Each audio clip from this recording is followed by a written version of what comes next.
not our problem. A tale from Brahma and Thailand. The king sat with his advisor eating honey on puffed rice. As they ate, they leaned from the palace window and watched the street below. They talked of this and that. The king, not paying attention to what he was doing, let a drop of honey fall onto the windowsill. "Oh, sire, let me wipe that up," offered the advisor. "Never mind," said the king. "It is not our problem. The servants will clean it later." As the two continued to dine on their honey and puffed rice, the drop of honey slowly began to drip down the windowsill. At last it fell with a plop onto the street below. Soon a fly had landed on the drop of honey and began his own meal. Immediately a gecko sprang from under the palace and with its long tongue swallowed the fly.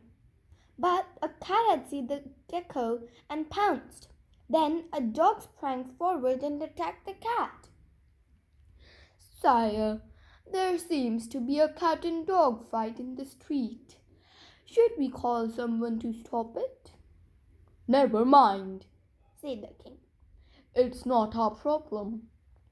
So the two continued to munch on their honey and puffed rice. Meanwhile, the cat's owner had arrived and was beating the dog. The dog's owner ran up and began to beat the cat. Soon the two were beating each other. "Sire, there are two persons fighting in the street now. Shouldn't we send someone to break this up?" The king lazily looked from the window. "Never mind, it's not our problem." The friends of the cat's owner gathered and began to cheer him on. The friends of the dog's owner had begun to cheer her on as well. Soon both groups entered the fight and attacked each other. "Sire, a number of people are fighting in the street now. Perhaps we should call someone to break this up." The king was too lazy to even look. You can guess what he said.